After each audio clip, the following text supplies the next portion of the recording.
I am SD, and by the end of this video, you will be one step closer to never having to settle for wearing stupid, baggy, unfitted dress shirts ever again. Because I'm in the process of showing you how you can tailor any dress shirt from anywhere to fit you perfectly. This right here is step 2, and the hardest part is already done, measuring. In step 1, we measured our shirt to give it a more kind of fitted, appealing look, and if you didn't catch that one, you can check it out in the description. Seriously though, measuring is like considered the hardest thing to do, but once you get it down, it is super easy. In this step, we're taking this line that we made with our pins, and we're just gonna use these pins as a guide to sew a new straight stitch. Now come a little bit closer, I gotta show you something. This pin right here, what do we do with this pin? How do we connect the seam that we're making right here? How do we connect this seam with our armpit seam here? What if we're tailoring the sleeves of our shirt? What do we do? I'll explain this part super quick. It's not hard at all. Me personally,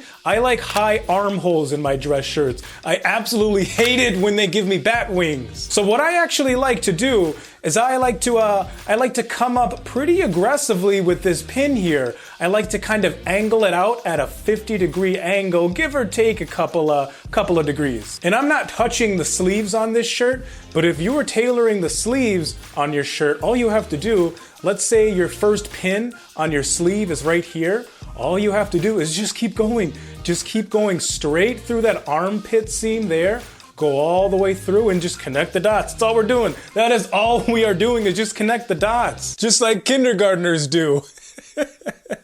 Okay, now that we got that part down, what kind of needle are we gonna use? A universal needle 80-12. Why? Because it's a really versatile needle, and it's kind of like the jack of all trades for sewing machine needles. And what kind of thread are we gonna use? Polyester thread. Why? Oh, hang on, I studied for this one. Because polyester thread is gonna be able to move and bend and stretch with us so that we can wear this shirt to the club and it's not gonna blow a seam if we're dancing. Good job. You're listening.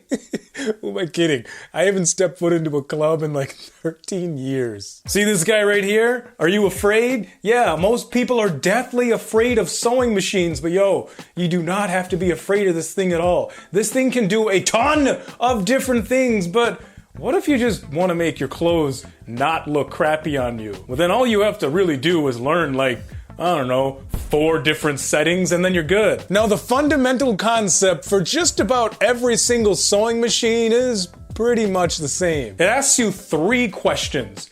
What type of stitch do you want to make?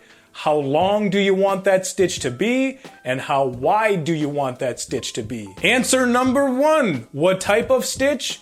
A straight stitch. Answer number 2, how long? Well, anywhere from about 1 millimeter to 3 millimeters. And answer number 3, how wide do we want our stitch to be? Yeah, it doesn't matter. We're not gonna be messing with the width of our stitch at all. This setting right here, this is actually for another stitch, which we'll get to later, but for now, we can honestly just like put this at whatever we want. Does not matter in any way, shape, or form. If your face looks like this, I get it, you're probably super confused. If you've never used a sewing machine before or done any of this stuff before, you can go get caught up all down in the description. I set my stitch length dial to about 2.5, meaning each stitch is gonna be 2.5 millimeters in length. And to be honest, anything between like 1 and 3, you're gonna be just fine. I also check my stitch tension, which means how loose or how tight those stitches are gonna be. Stitch tension it's kind of confusing if you don't know how it works. It actually works in like the complete opposite way that you think that it would. So for thinner materials like t-shirts, you want a tighter tension, and for thicker materials like denim, you want a looser tension. I like my teeth like I like my women. White. When you sew a straight stitch, you want to make sure that you look at the right spot, and that actually means not looking at the needle. That's a super common rookie mistake, and it's actually really easy to do because it makes sense. It's moving fast and it's shiny and your eyes are just drawn to it. But there's a metal plate on your machine called the seam guide. You actually want to look at that. Now that we have our straight stitch on our shirt, it already looks so much better. It just looks all nice and fitted instead of a dress shirt that like SpongeBob would wear. Now let's take that extra fabric there and we're actually gonna cut it all off, leaving about 5/8 of the fabric left, which is gonna be called the seam allowance. And don't panic, the seam allowance, it's actually just that distance between that new stitch that you just made and then the edge of the shirt. And we would actually be done, but we gotta do something about that edge. What's gonna happen is this edge is actually gonna fray on us when we wash it. So what we wanna do is we wanna finish it. And you can do that in one of two ways. We can either use some pinking shears that are actually gonna cut a zigzag pattern in this shirt, or we could use my go-to method, which is the zigzag stitch. And this right here, this is when actually the stitch width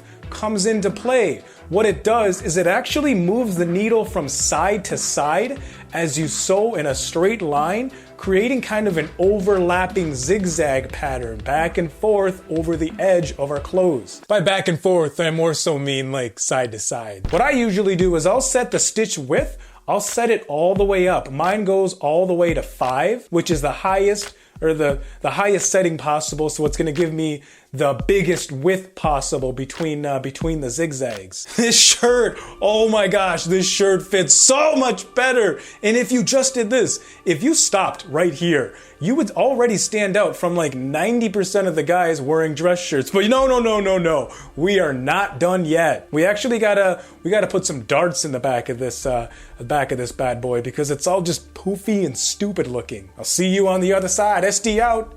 See ya.